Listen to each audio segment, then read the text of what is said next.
Magandang araw mga kaibigan. Samahan niyo po akong muli para sa isang kwento ng pag-ibig na tiyak nakapupulutan ng aral at magpapantig sa inyong mga puso. Pero kung bago ka pa lamang, ay pakilike po ng ating video. Pakiclick ng subscribe button, gayon din ang bell icon para lagi kang updated sa mga susunod ko pang upload.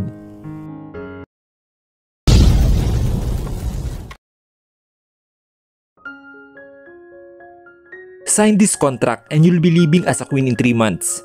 Wika niya sa aking harapan. Hindi ko lang mga gagawin habang pinagbamasdan ko ang papel na may nakasulat na kontrata. Pipirmahan ko ba?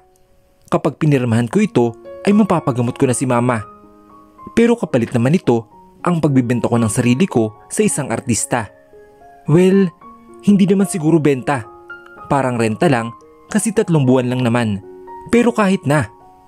Nag-aalinlangan man ay kaagad kong kinuha ang ballpen at pinirmahan ang kontrata sa lamesa. Sa pagkakataong ito, mas matimbang ang buhay ni mama kaysa delikadesa ko. Mahal ko siya at gusto ko pa siyang mabuhay ng matagal. Matapos kong pirmahan ay binigay ko na ito sa kanya. Very well. So tomorrow we will start. Pack your things up and starting tomorrow, you will be known as... Sandali siyang tumigil at tinitigan ako sa mga mata. Stella Lagdameo. May bagong role na gaganapan ang sikat na aktor na si Anthony Lagdameo sa gagawing pelikula ng kilalang direktor na si Binibining Joyce Bernal. Hindi pa inilalabas ang mga detalye ng nasabing palabas, ngunit mapapanood ang movie na ito 3 buwan mula ngayon. Wika ng reporter na nasa balita. Oh my God! Bakit ang gwapo mo, Anthony? Sigaw ng katabi ko na akala mo sinisilian ang puwet sa sobrang likot. Napatakip ako sa aking tenga. She's Jenny, isa sa libu-libong babae na kilala ko na obses kay Anthony Lagdameo. Nanonood kami ng TV sa kwarto niya habang kasama din ang dalawa pa naming kaibigan na si Tony at Lester. Hindi naman siya gwapo, sabi ko habang nanonood pa din sa TV at kumakain ng ice cream. Ano ka ba, Stella? Bulag ka ba? Hindi makapanawalang tanong ni Jenny at sumubo din ng ice cream niya. Hindi ko yun sinagot at patuloy lang sa pagkain. Ano ka ba, Jenny? Alam mo namang may galit si Stella sa mga artista. Nagtaka ka pa. Sabi ni Lester na abala sa pagtipa sa cellphone niya. Diyos ko naman, Lester. Halos 1 taon na. Yun pa din ang issue. Stella, hindi naman lahat ng artista ay kagaya niya. At saka... mas hamak na gwapo naman si Anthony kaysa sa kanyang parang kamote na tinubuan ng ulo. Wika naman ni Tony. She was talking about my ex-boyfriend na nagkataong artista din. Nagtawanan sila at maging ako ay natawa din sa sinabi ni Tony. Tony is actually a girl. Yes, I know. Akala nyo lalaki siya. Tumahimik nga kayo. Napatigil kami sa pagtatawanan nang magsalita si Jenny habang nilalakasan ang volume ng TV. Nagsasalita pala si Anthony. Well, I will be partner with Bea for this upcoming movie and I'm so excited to work with her. This is a big opportunity to be her leading man. And I am sure that this movie will be a big hit. Saad ni Anthony habang tumatangu-tangu pa. Bea? Hay, sa dami ng babae, bakit siya pa ang kailangan niya makatrabaho? Naiinis na sabi ni Lester. Oo nga, itsura pa lang, mukha ng malandi. Naputol ang sasabihin ni Tony nang sundan iyon ni Jenny. Anong itsura? My God, girl, sadyang malandi siya, no? Ilang artista na ba ang naging jowa niya? Maganda nga, saksakan naman ng kati sa katawan. Subukan niya lang ahasin ng Anthony ko, ako mismo ang bubuo ng sama ng lahat ng haters niya all over the world at kahit buong galaxy pa, para lang maturuan ng leksyon ang babaeng iyan. Matapang nasabi ni Jenny habang hawak-hawak ang kutsara sa ere. Hay naku, ewan ko nga sa inyo. Wala naman ako interes sa mga artista na yan. Uuwi na ako. Magagabi na din. Baka hinahanap na ako ni mama. Tumayo ako at inayos na mga gamit ko. Oo nga, Stella. Sabay ka na sa akin. Uuwi na din ako. Ewan ko lang itong si Lester. Taga dyan lang naman yan. Kaya siguradong mamaya pang uwi niya. Wika naman ni Tony at tumayo na din. Nagpaalam na kami kay Jenny at Lester at saka ako hinatid ni Tony sa bahay namin. May kotse kasi siyang dala. Sa aming apat, si Jenny ang pinakamayaman. Sunod naman ay si Tony, then si Lester na may kaya sa buhay at ako itong naiwan sa ibaba. Pagkababa ko sa kotse ay kumaway muna ako sa kanya bago na niya pinaandar ang kotse papalayo. Tumayo ako sa harap ng simple naming tahanan habang hawak ang strap ng slim bag ko. Hindi naman kami as in mahirap sa buhay. Ang ate ko isang teacher sa isang public school at sapat lang kinikita niya sa pang-araw-araw na pangailangan naming tatlo nila mama. Pagpasok ko sa pinto ay naabutan ko si mama na nagluluto sa kusina habang sa ate naman ay may ginagawang PowerPoint sa laptop niya. Ate Angel, ano yung ginagawa mo? Tanong ko habang nagtatanggal ang sapatos sa tabi ng pintuan. Oh, nandito ka na pala. Wala naman. Lesson lang para bukas. Sagot naman niya at tumipa na muli sa kanyang laptop. Angel, nandyan na ba ang patid mo? Halina kayo at kakain na. Tawag sa amin ni mama na nasa kusina. Tumayo na din si ate at sabay na kami pumunta sa kusina at umupo sa hapagkainan. Oo nga pala Stella anak, samahan mo akong mamalengke bukas at wala namang pasok. Itong si ate Angel mo ay may gagawin sa school para sa program. Wika ni mama habang naglalagay ng kanin sa pinggan. Sige po, wala pong problema nay. Nakangiti kong tugon at kumain. Paano ba yan bunso? Isang taon na lang ay gagraduate ka na. Natutuwa ako dahil malapit mo nang makamit ang mga pangarap mo. Sabi ni ate na may ngiti sa mga labi. Aba syempre, ang kapatid mo ata ang magiging sikat na designer sa buong mundo. Sabi naman ni mama at pabirong tumawa. Sandaling natahimik ang hapag nang tumigil sa pagtawa si mama at sumeryoso ang mukha. Basta kung saan kayo masaya mga anak, doon ako. Bahaging napatingin kaming dalawa ni ate kay mama. Sana sa panahon na may mga pamilya na kayo, makarga ko pa ang mga apo ko. Tumawa siya pero halatang peke. Lagi siyang ganun. Yung feeling na parang namamaalam na siya agad. Simula pagkabata, kapag hindi kami tumutulong ni ate sa mga gawaing bahay, ang palaging sinasabi niya, kapag ako namatay, kawawa na kayong dalawa. Malalaki na kayo Angel Stella. Hanggat buhay pa ako, sana naman ay tulungan niyo na ako. Kapag namatay ba ako, matutulungan niyo pa akong bumaba sa langit? Lahat naman siguro ng nanay nasabi ng mga linya na iyan. Hays, manaman, huwag ka nga magsalita ng ganyan. Siyempre, makakarga mo pa ang mga magiging apo nyo. Dadalhin pa tayo ni Stella sa Paris at makikita nyo pa ang Eiffel Tower. Di ba Stella? Sinanyasan ako ni ate kaya tumango ako agad. Oo naman. Naku ma, magiging doña senyorita ka pa sa magiging mansyon natin. Kaya dapat malakas ka pa nun ha? Saad ko habang nakatingin sa mga mata ni mama. Pilit kong pinipigilan ang luha na lalabas sa aking mga mata. Ayaw kong isipin niya na malungkot ako. Bahagya siyang ngumiti at nagpatuloy sa pagkain. Wala nagtangka magsalita pagkatapos noon. Hindi ko ma-imagine ang buhay namin ni ate na wala si mama. Malungkot ito at napakatahimik dahil wala namang magbubunganga. Lalo na kapag may nakatiwangwang na panty sa CR. Kaya hanggat maaari ay gusto namin ni ate na mabigyan ng magandang buhay si mama habang kapiling pa namin siya. Kinabukasan ay kagaya ng sinabi ni mama, sinamahan ko siyang mamalengke. Ako ang nagbitbit ng mga pinamili niya at siya naman ang naghahanap ng mga lulutuin. At napansin ko, madalas hirap huminga si mama pero sinasabi niya na lagi na okay lang siya. Ang palaging dahilan niya ay kalabaw lang daw tumatanda. Ay suki, 1 kilo nga niyang manok mo? Nakangiti niyang sabi kay Aling Linda na suki namin sa pagbili ng manok. Matapos naming mamalengke ay naghihintay na kami ng tricycle sa tabi ng kalsada nang biglang kumawak si mama sa braso ko at habol-habol ang hininga. Nataranta ako. Ma, ano pong problema? Tanong ko habang hinahawakan siya sa braso. Hindi ako makahinga anak. Napalud siya sa kalsada habang hawak ang dibdib at habol ang hininga na para bang tumakbo sa marathon. Ma! Naibagsak ko ang mga plastik na mga binili namin at napaupo ako sa kalsada habang yakap-yakap siya. Tulong! Tulungan niyo kami! Parang awa niyo na! Sumisigaw na ako habang tumutulo ang mga luha ko sa konkretong kalsada. Ang ilan sa mga nakakita ay kaagad na lumapit sa amin at tumawag ng ambulansya. Ma, please, wag muna ngayon. Hindi pa po ako handa.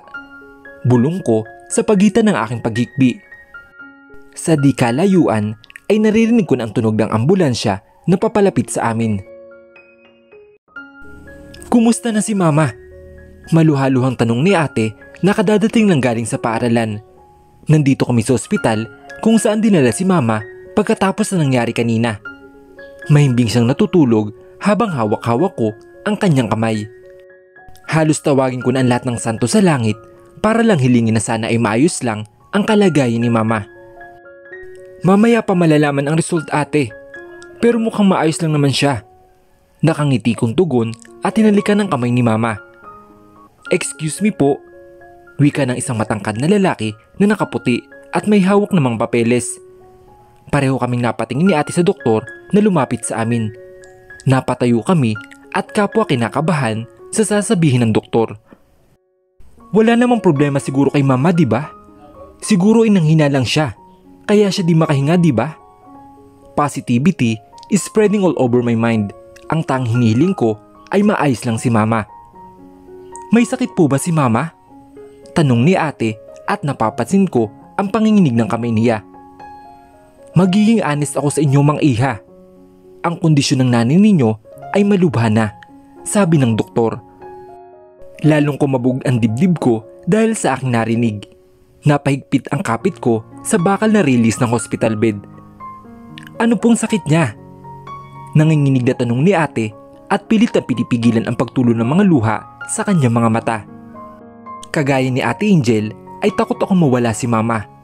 Siya na lang ang meron kami ngayon simula nang mamatay si Papa dahil sa isang aksidente. Kaya kung ano man ang sakit na meron si Mama ngayon ay gagawin namin ang buo naming makakaya para lang mapagaling siya. Kahit pa magkano ay gagawin namin ang lahat ng paraan, kahit pa ang mga buhay namin. Your mother is diagnosed with lung cancer. Diretsong saad ng doktor. Pagkarinig ko sa sinabi niya ay mabilis na kumabog ang puso ko at hindi ko namamalayan na parang tumigil ang paligid. Sorry Stella, parang hindi ko yata kayang hinihingi mo. Masyadong strict si Dad pagdating sa pera. Pero kung may ibang bagay na pwede akong itulong ay sabihin mo lang. Pero sa hinihingi mo, sorry talaga dahil hindi ko maibibigay. Sabi niya na talagang ramdam ko ang panghihinayang sa tono ng pananalita. Kausap ko si Jenny ngayon. Matapos ang sinabi ng doktor kahapon ay nangangailangan daw ng malaking pera kung gusto pa daw naming makasama si Mama habang buhay itong gamutan at hindi ko alam kung makakaya namin ni ate iyon. Okay lang, salamat pa rin. Naiintindihan ko naman Jenny. Sige na, uuwi na ako. May pasok pa bukas. Nagpaalam na ako sa kanya at kumaway siya mula sa labas ng gate nila. Oo sige, ingat ka Stella. Balitaan mo lang ako sa kondisyon ni tita. Sabi niya habang kumakaway sa akin. Pumasok na ako sa taxi at kumaway din sa kanya bago ito umandar. Wala na akong ibang paraan na alam para pagkuhanan ng malaking halaga ng pera.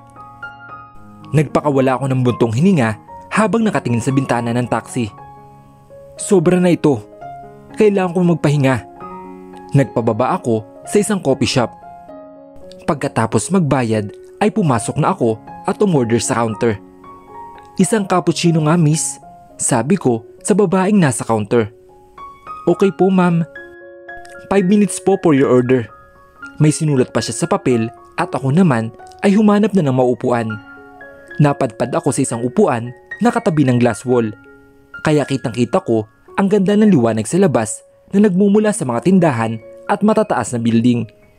Isabay na din ang mga sakin nagpaparoon at nagpaparito. Pwede ba akong tumabi sa'yo? Napatingin ako sa nagsalita at nakita ko Ang isang lalaki naka-black cap, face mask at nakasuot ng shades.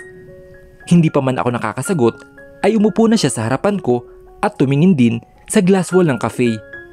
His voice seems familiar pero hindi ko mawari kung saan ko ba napakinggan. I'm sorry. Did I know you? Sabi ko sa kaniya. Maybe. Kahit nakapace na siya ay alam kong umisi siya. Wow ha, ang lakas ng amas ng isang to. Kung may kailangan ka sir, pwede mo namang sabihin. Because I don't know you and I don't talk to strangers. Lakas loob kong sabi sa kanya. I heard him laugh pero mahina lang. Teka, may nakakatawa ba sa sinabi ko? But you're talking to me aren't you? Binaling niya ang tingin sa akin. Ako naman ay tinaasan siya ng kilay at sarcastic na tumawa. Pasalamat ka. Kahit mukhang ride in tandem ka, ay pinaupo kita. Bulong ko sa aking sarili. Miss, I don't know you either. But don't you notice that the cafe is full and it's just so happen that the empty seat is here? So, can I just wait my order here and if you don't want to talk to me, I don't care. Wika niya habang inililiyad pa ang kaliwang kamay sa paligid. Napatigil ako sa pagtawa at napalinga sa paligid. At doon ko lang napansin na puno na nga ang cafe. Namula ang mukha ko dahil sa kahihiyan. Ano na lang sasabihin ng laking to? Asyumerang prag ako? Pilinggera? Hampas lupa? Here's your cappuccino ma'am. Mabuti na lamang ay dumating na ang waitress na dala ang baso ng kape ko. Thank you. Sagot ko at kaagad na humigop sa kape. Nagkunwari na lang akong hindi ko nakikita ang lalaking ito. Sir, here's your order. Kasunod lang ng order ko ang sa kanya at bago pa man ito lapag ay tumayo na siya at naglakad palabas ng cafe. Oh thank God. Akala ko ay may balak pa siyang magtagal. Habang abala ko sa pag-inom ay naramdaman ko ang pag-vibrate ng phone ko sa bag kaya binaba ko muna ang ininom kong kape at saka yun kinuha. Nakita ko ang pangalan ni ate na rumistro sa phone ko. Nakauwi ka na ba? Magluto ka na lang kakainin mo mamaya ha? May mga stock pa naman dyan. Baka bukas na ako makauwi. Babantayin ko dito si mama. Nagtipa ako agad sa aking cellphone para i-reply sa text si ate. No problem ate. Kaya ko na ang sarili ko at saka pauwi na din ako. Nilagay ko na ang phone ko sa bag at saka na ako tumayo at lumabas ng cafe.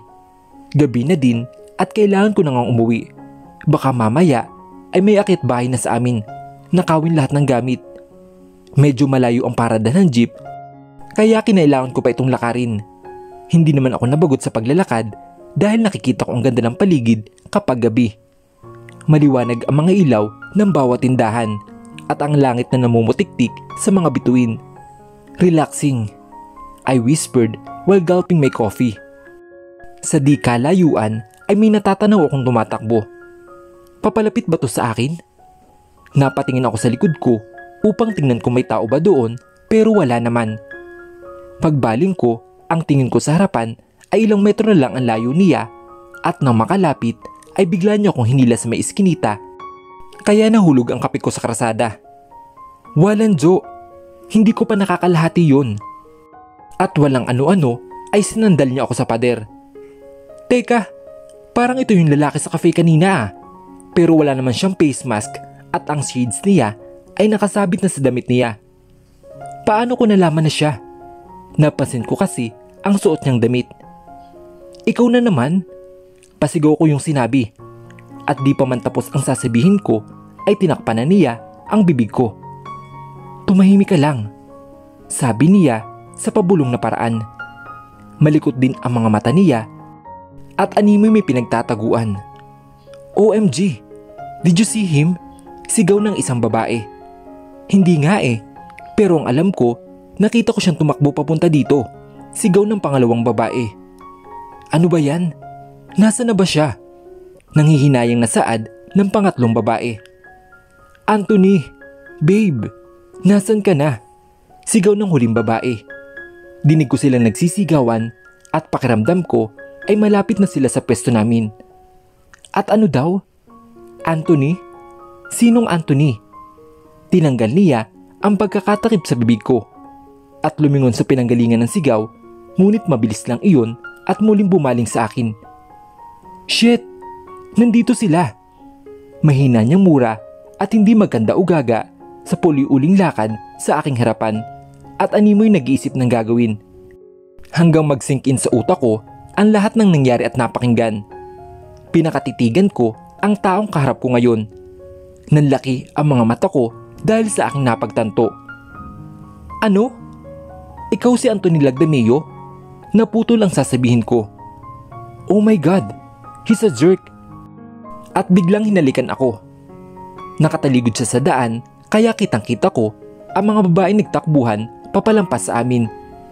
Nang makalayo na sila ay sa kanya lang ako binitawan. That was close, sabi niya habang nakapamewang at nililingon pa ang mga babae kanina. Ako naman ay nanatiling nakatulala sa kanya at hindi makapaniwala sa naganap kani-kanina lang. By the way, thanks. And yes, I am Anthony, he said while showing his perfect teeth. Anthony Lagdameo? Nauutal kong tanong sa kanya. The one and only. He winked at me at ako naman ay namumulan sa galit habang madiin na magkalapat ang mga ngipin dahil sa ginawa niya. He stole my first kiss. Ang pangarap kong first kiss ay sa isang romantik na lugar at hindi sa madalim na iskinitang puno ng basura. Langyakan lalaki ka. Kaagad ko siyang sinugod ng hampas at sapak at siya naman ay walang magawa kung hindi ang umilag. Hey, stop! Miss! Calm down! I said stop! Todo sigaw siya at pilit dinidepensan ang sarili laban sa mga hampas ng bag ko sa kanya. Hindi ako nagpatinag at patuloy pa din ako sa paghampas sa kanya. Sa lakas ng paghampas ko ay natapon lahat ng laman ng bag ko dahil sa pagbukas nito. Nakalimutan ko pala na i-zipper kanina. Hay, kapag minamalas ka nga naman no. Nilimot ko ang mga naglaglagang gamit at pinasok sa bag. Tinulungan niya pa ako na limutin iyon at tumayo na ako agad nang sa tingin ko inilagay ko na lahat. Walang paalam na tumakbo ako palayo sa kanya. Gusto ko nang umuwi. Sunod-sunod na kamalasan na ang nangyayari sa akin. Hindi naman Friday the 13th ngayon. Pero bakit? Narinig ko pa ang pagtawag niya sa pangalan ko at may sinabi pa pero hindi ko na siya nilingon. This is definitely the worst day ever. Manong guard, papasukin niyo na po ako please. Estudyante po ako dito. Maniwala po kayo. Pagmamakaawa ko habang hawak ang mga bakal sa gate ng school. Umagang kay ganda. Kapag swerte ka talaga. Kapag nga nakikipag-away ako sa gwardiya ng school namin na ayaw kong papasukin dahil wala daw akong ID. Hindi ko alam kung saan ko ba nilagay ang ID ko.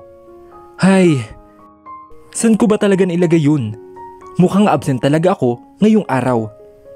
Sorry miss, pero no ID, no entry. Sabi ni Manong Guard habang tinatapik-tapik pa ang hawak na batuta. Bakit naman naimbento pa yung batas na yan? Hindi ako natutuwa. Padabog ako naglakad papalayo sa gate ng school. Wala na ding sense kung papasukin pa ako kasi late na ako. Napaupo ako sa gilid ng kalsada habang namomroblema. So paano na yan? Saan ako pupulutin ito? Kung hindi ko mahanap ang ID na yun ngayon, bukas ay mapipilitan ako mag-over the bakod. May tumigil na itim na kotse sa aking harapan kaya nabaling ang tingin ko doon. Sino to? Principal ba namin?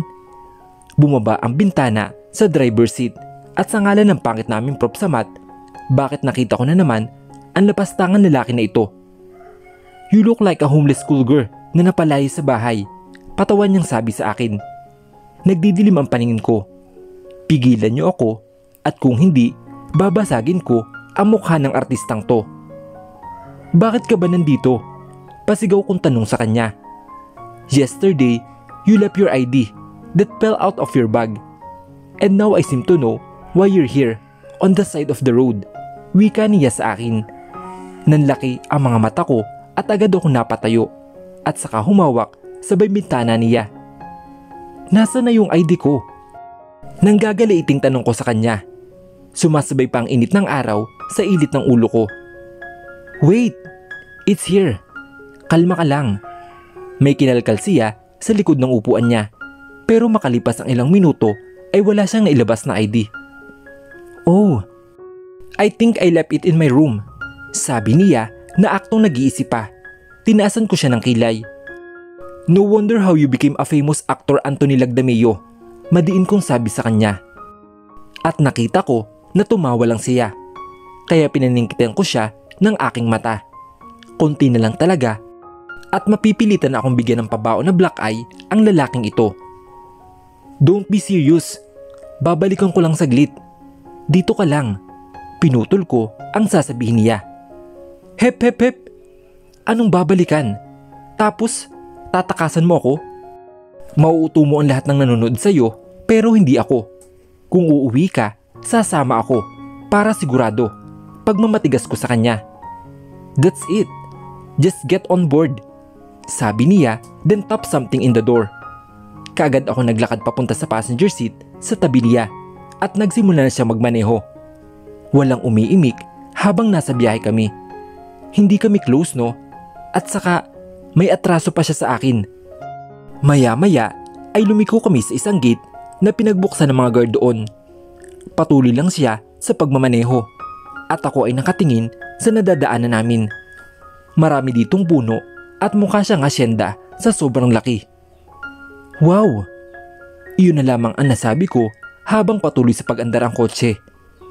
Mga 10 minuto din bago kami huminto sa tapat ng isang mansyon.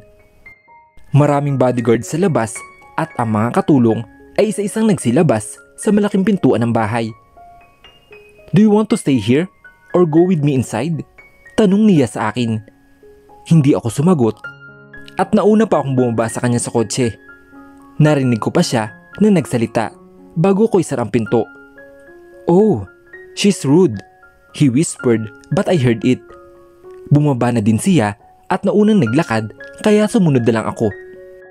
Nagbaw sa kanya ang lahat ng maids at isa-isa silang pumasok nang nasa loob na kami ni Anthony. "Prepare some juice and cake. Bring it to my office," ika niya habang naglalakad, pero huminto siya sa paglalakad at itinaas ang daliri. "Make it for 2 person please." Agad na nagsikilos ang mga maids papunta sa kusina. "Wow ha, para siyang hari."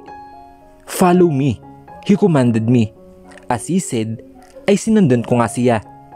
Habang naglalakad ay hindi ko mapigilan mamangha sa laki ng mansyon na ito. Ang ganda sa loob at bawat mga gamit ay halatang mamahalin. Umakyat kami sa hagdan at patuloy lang sa paglalakad nang huminto kami sa harap ng isang pinto at binuksan niya ito. "Feel at home, Mrs. Stella Del Rosario," sabi niya at naunang naglakad papasok. Hindi na ako nagtaka kung bakit alam niya ang pangalan ko. Of course, he find it out through my ID. Pagkapasok namin sa loob ay naupo siya sa swivel chair at itinaas ang paa sa lamesa. "So, nasa na ang ID ko para makaalis na din ako?" Nanatili akong nakatayo sa harapan niya. Prente lang siyang nakaupo at nakatingin sa akin habang nakangiti. "Hais, I hate his smile. Forget about the ID. I actually have it in the car," sabi niya sa akin. Nanlaki ang mga mata ko at kung nasa cartoons lang kami, siguro meron ng usok na lumalabas sa ilong at tenga ko. "Pinaglalaron mo ba ako, Mr. Lagdameo?" Halos mabasag na ang boses ko sa lakas ng sigaw na iyon. "Calm down. I just want to discuss you something." Kalmado niyang sabi sa akin. "At ano naman iyon?" Humalukip-kip ako at pinagtaasan siya ng kilay. "Have a seat." Naupo ako sa upuan na nasa harapan ng lamesa niya. Sakto namang may pumasok na babae na may dalang juice at slice ng cake sa isang tray at nilapag ito sa lamesa. Hinintay naming makalabas ang babae at tumayo si Anthony. "I found out that your mother has lung cancer," sabi niya sa akin. Namilog ang aking mga mata dahil sa sinabi niya. Teka, paano mo nalaman?" Hindi makapaniwala na tanong ko sa kanya. "I have my own way." Kumurba ang kanyang mga labi. Napairap na lang ako at kinuha ang cake at saka tinikman. Masarap siya." So anong sasabihin mo? Tanong ko at uminom ng juice. Sarap. Favorite flavor ko, orange. So you need money, right? He asked. Sumubo ako ng cake at nakikinig lang sa sinasabi niya. And me, I need a girl. Nasa mid ako sa kinakain ko at kaagad na uminom ng juice. Nambibigla talaga. Ano daw? Babae? Easy. That's not what you think. Naupo siyang muli sa harapan ko at pinagdaop ang mga palad sa lamesa. Alam mo naman siguro na artista ako, di ba? Tanong niya sa akin. Then, well, I hope that you also know Bea Madrigal, he said with a hopeful reaction. Then, walang hiya, hindi pa sabihin ng diretsyo. Ayoko na magtagal, nakausap ang isang ito. And that girl is so obsessed to me. Napatikim ako. Yes, I know that girl is crazy. Then, I asked. And she wants to be my boyfriend but I refuse. And she said she will only give up if I get married. Umiling-iling pa niyang sabi at sumandal sa swivel chair niya. Oh, mukhang hindi ko gusto ang pinupunto niya. Kahit kinakabahan ay nanatili akong kalmado. And I want you to be my wife. Sabi niya sabay hawak sa tungki ng kanyang ilong. What the? Napatayo ako at lumayo sa kanya. Nahihibang ka na ba? Sigaw ko sa kanya. Listen, I will pay you. 2 million? Is that enough? In that amount of money, mapapagunt mo ng nanay mo, right? Dire-diretso niyang banggit. Natigilan ako. He's right. Pero paano ako? Ayaw ko naman maging bayarang babae. Ang gusto ko, maging designer in the future, hindi maging prostitute. Don't worry, I will take a while. After 3 months, your life will turn to normal. You will be free again, he said in a calm tone. Nag-isip ako ng malalim. Kung magiging pretend wife niya ako, ibig sabihin, sisikat din ako? Tapos magkakaroon ng bashers? Or worst, kidnapin ako? Tapos hinga ng ransom money ni Anthony. Pero sure akong pababayaan niya lang ako. Kahit ibenta pa ang laman loob ko. I closed my eyes and took a deep breath. Kailangan pag-isipan ito ng masinsinan. Timbangin ang lahat ng bagay. Ano ba ang consequences before and after situation? And now, nakapag-isip na ako. At hindi ako papayag. Hindi ako papayag. Lakas loob kong sagot sa kanya. Oh, come on. I know you will. Pinutol ko ang sasabihin niya. Hindi ako papayag na 2 million lang. Hindi na ako nagpaligoy-ligoy pa. Natigilan siya at ako naman ay taas na upang sinasabi iyon. Aba, kung once in a lifetime lang iyon, dapat lubos-lubusin na. 3 million, I said. What the? Stella, anong gagawin mo sa ganung kalaking? Sinundan ko agad ang sagot ko. 4 million. Sige, akala mo ha, mas matalino ako sa'yo. Graduate ako ng valedictorian nung high school ako. No, stop. Hindi na siya magkaintindihan kung anong dapat isagot. 5 million, I said. Okay, deal. 5 million with cars, expensive clothes, delicious foods, tuition fee at lahat ng gusto mo. Basta 5 million, the conversation is over. Kunot noong wika niya habang madiin na magkalapat ang kanyang mga ngipin. I wear my victory smile. Okay, simple kong sagot. Minasahin niya ang sentido niya. Na-trigger ko yata siya. I smirk. Nakakatuwa siyang pagtripan. Fine. Tomorrow in the cafe, 4 p.m. Dun tayo mag-usap. Sabi niya sa kalmadong boses. At kasabay nito ang pagtalikod niya sa akin. Pagkatapos ng klase ko ay pumunta muna ako saglit sa ospital para bisitahin si mama. Nag-aabang ako ngayon ng taxi papuntang cafe. Nagdadalong isip pa ako kung sisipot ba ako o injanin ko na lang si Anthony. Pero kasi 5 million naman yun. Tapos magbubuhiray na pa ako sa loob ng 3 buwan. Juicy pa ba? At saka si Anthony Lagdameo ang magiging asawa ko. But honestly, I'm not interested in that man. But also think about all the benefits I can get. Nang may huminto ang taxi, ay kagad akong sumakay doon. Ito na talaga, wala nang atrasan. Nang makarating sa tapat ng cafe, ay nagbayad na ako sa driver. Pagkababa ko, ay nakita ko na agad ang figura ng isang lalaki na akala mo back-up dancer ni kamatayan. Naka all black ba naman from head to toes. Humugot muna ako ng malalim na hininga bago pumasok. Eto na yun. Sign this contract and you'll be leaving as a queen in 3 months. Wika niya sa aking harapan. Hindi ako makapaniwala habang pinagmamasdan ko ang kaperasong papel na may nakasulat na kontrata.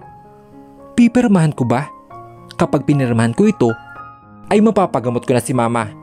Pero kapalit naman ito ay ang pagbebenta ko sa sarili ko sa isang artista. Well, hindi naman siguro benta. Parang renta lang kasi 3 buwan lang naman.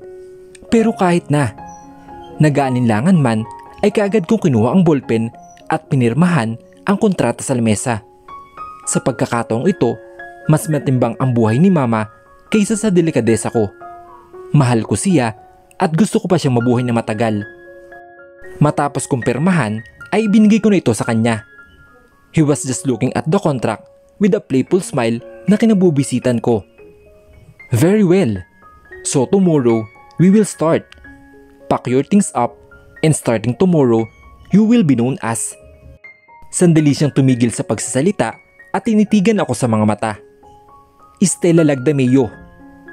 Nagtaas ako ng kilay habang nakatingin sa kanya. Wow! So pati pangalan ko, may balak siyang palitan? Humalakip-kip ako at saka sumandal sa upuan. Bakit pati apelyido mo kailangan kong gamitin? Sabi ko, habang pinagmamasdan ko siyang ilagay ang contract sa isang envelope. Para mas makatotohanan. Bakit? May mag-asawa bang mag-iba ng surname? Sabi niya sa akin. Okay. Sige. So, sa mansyon mo ba ako titira? I ask. Yap. Tipid na sagot niya. Napaisip ako, kung sa kanya ako mag-i-stay ng 3 buwan, baka hanapin ako ni ate sa bahay. Anong pwede kong idahilan? Magstay muna ako kina Jenny ng 3 buwan. Pero, para naman akong pinilayas nun. Hala, bahala na nga. This is your order, sir, ma'am. Nilapag ng isang waitress ang 2 tasa ng kape sa lamesa. Umorder na pala siya bago pa ako makarating. Aba, in fairness, alam niya ang favorite coffee ko. So gusto ko lang iklaro, Anthony. Sabihin nating mapaniwala natin sila na mag-asawa talaga tayo. Pero paano yun? Pagkatapos ng 3 buwan, imposibleng hindi sila magtanong. I watch him how he sip in his coffee, then look at me while smirking and shaking his head. Ang sasabihin natin ay nag-divorce tayo. Simple niyang sagot na parang ang dali lang sinabi niya. Ano? Ganun lang ba kadali yun? Anthony, artista ka. Hindi ka isang simpleng tao. He cut my words. Shh! You're too loud. Nasa public tayo. I shut my mouth, then linga-linga sa paligid kung may nakarinig ba. Pero parang wala naman. Don't worry. Bago ko pa simulan ang kasunduang ito, meron akong plano. Just go with the flow, and in the end, pareho tayong makikinabang. Ang pinagtataka ko lang, bakit sa dami ng babae sa mundong ibabaw ay ako pa? Ganun na ba ako kaganda para maging asawa ng isang artista? Hay, sige. Kailan mo ba ibibigay yung pera? Napailing ako sa mga walang kwentang bagay na iisip ko. First thing in the morning, tomorrow, you will get what you want. And I'll give you a warning, Stella. Kung hindi ka sumunod sa kasunduan, I will make you suffer. Mark my words. Napalunok ako sa mga huli niyang sinabi. Wala na talaga akong kawala. Mahal ko ang buhay ko, kaya gagawin ko na lang ang gusto niya kaysa maagang pumanaw. At marami pa akong pangarap sa buhay. At papasukin ko ang kasunduang ito, hindi para sa sarili ko, kundi para sa buhay ni mama. Gaya ng pangako ko sa kanya, gagawin ko ang lahat para lang mabuhay siya.